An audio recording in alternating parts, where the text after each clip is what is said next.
It is incredibly clear that Donald Trump's assault on the peaceful protesters in Los Angeles is about distraction and intimidation. Now, when this assault started, it was a distraction from his breakup with Elon Musk and his failed immigration policy, his illegal immigration policy. But now, of course, it's a distraction from the fact that he fell on his face today in a humiliating fashion. But Donald Trump is now raising the stakes because he is so embarrassed and wants to appear strong when we know he's weak. That is why he is threatening to arrest Gavin Newsom and losing it in an insane post. We're going to get into both, but before we do, if I could quickly ask you to leave a like on this video, and if you haven't already and you enjoy our channel, to hit that subscribe button. It goes a long way, and it really does mean a lot to me. Now, before we can get into these meltdowns from the Trump administration, we have to start with some on-the-ground context, what's happening in LA right now as Donald Trump's masked thugs are attacking protesters. Alex, so I am right outside the Federal Building in downtown LA, which is just across the street from the Metropolitan Detention Center. This is where this group of about, at this point, the number of troops has grown since I last spoke to you. About 24 National Guard troops with their vehicles have been stationed here all morning. There actually are traces of tear gas in the air. I'm not entirely sure where it's coming from. I don't know if it's residue from the last couple of days, but a number of people here have been kind of coughing and getting affected by it. In the last hour also, Alex, the tension has definitely gone up pretty significantly. There are more protesters here. A number of them are sort of walking right up to the National Guard troops. The troops have, on a couple of occasions now, tried to get people to move back out onto the street. I'm told that there's a march moving here from Boyle Heights, from Mariachi Plaza specifically, which is a sort of iconic, it's an icon of the immigrant community here in Los Angeles. As to your question about lawmakers, Alex, actually just a few minutes before we went to air, spoke with Congresswoman Maxine Waters, who represents a district in South LA where a lot of the activity has been over the last couple of days. She told me that she, just in the last hour, tried to gain access to the Metropolitan Detention Center, but was turned away by people who work there who did not identify themselves to her. So this is the second time in 2 days, Alex, that sitting members of U.S. Congress have been turned away from this detention center, which they have a legal right to visit for oversight purposes. Now, I asked her about her feeling about everything that's happening, the fact that the troops are here. Take a listen to a little bit of what she told me. I think now I'm going to go out into the community to see if ICE is doing what it did last night. Okay. They issued tear gas out in these communities. I'm worried about what they possibly can do or what will happen.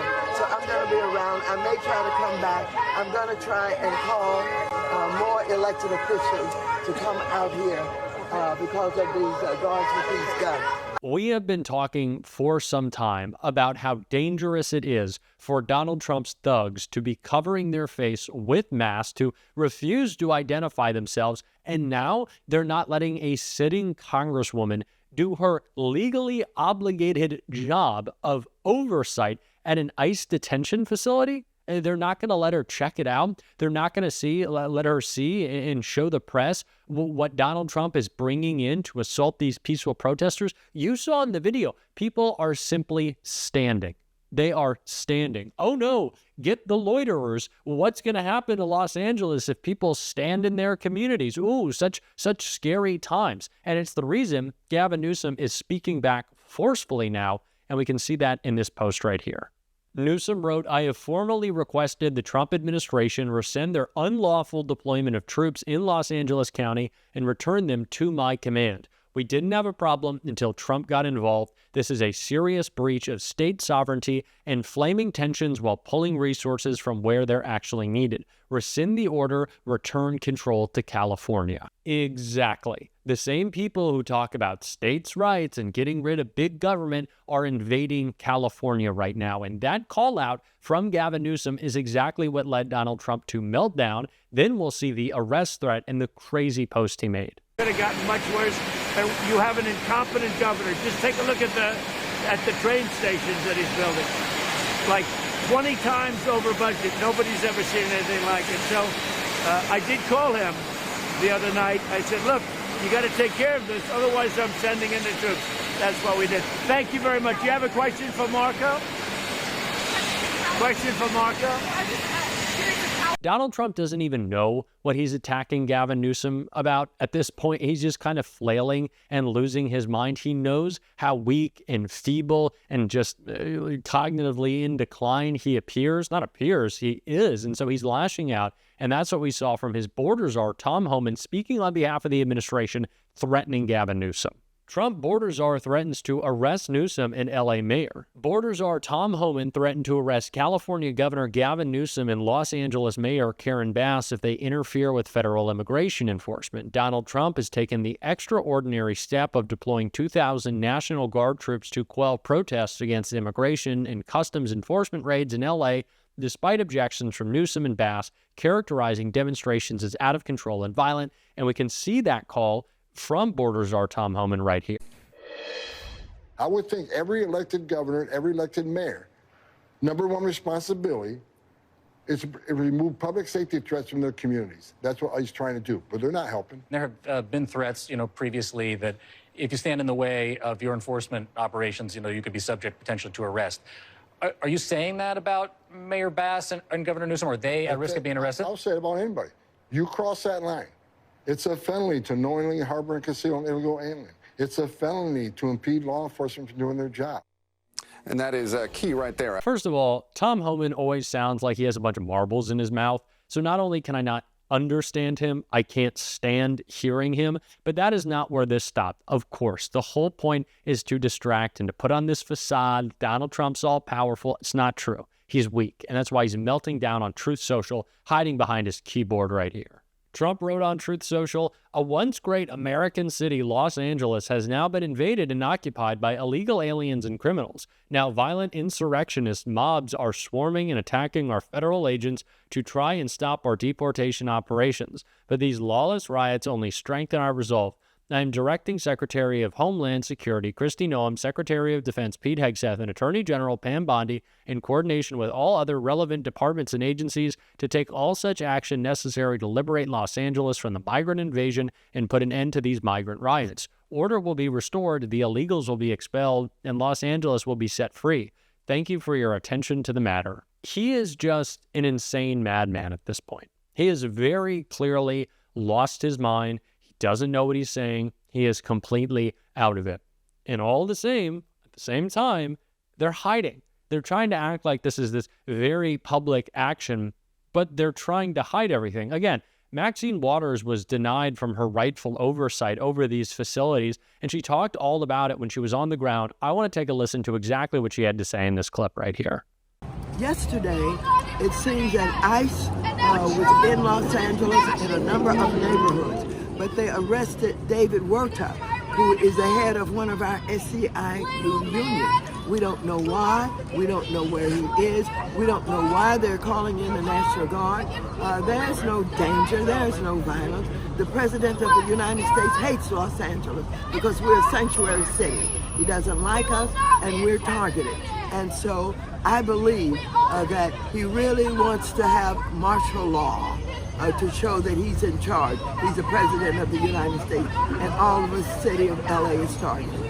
And what do you think the reaction might be from the community at seeing the National Guard here? Well, the community really is concerned about the National Guard and whether or not they're going to use the weapons that we see them armed with right here today.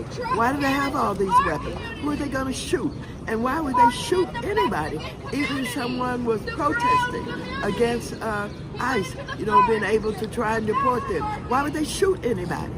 There's no need to have weapons here. And do you think that this is something that could be handled by local Los Angeles police, or do you think that things had gotten out of hand at all in the last couple of days? Well, the thing about it is everybody's got to be involved. The citizens have got to understand we live in a democracy, and we have a president who wants to be a dictator. And so the citizens have got to be aware that all of the elected officials got to be involved in this. We got to make sure that something disastrous does not happen, that there is no martial law, that there is no civil war going on here. We're going to try and convince the president by the action of the people protesting that they should not be treating people like this. Do you think that people should continue to protest? Oh, absolutely. They've got to say, we're human beings. Don't treat us like this. Many of these are trying to get our citizenship. We work every day. We're paying taxes. Please don't kill us. Don't shoot us. Don't treat us like this. I think the people have to be involved. What do you think the response should be from other elected representatives, other Democrats, for example? Oh, well, we have plenty of elected officials who were on the street yesterday. We know that they were in some of our cities, and elected officials are trying to send a message to the Trump administration that Los Angeles should not be targeted. No city in this country should be targeted, to deport in the way that he wants to show that he's in charge.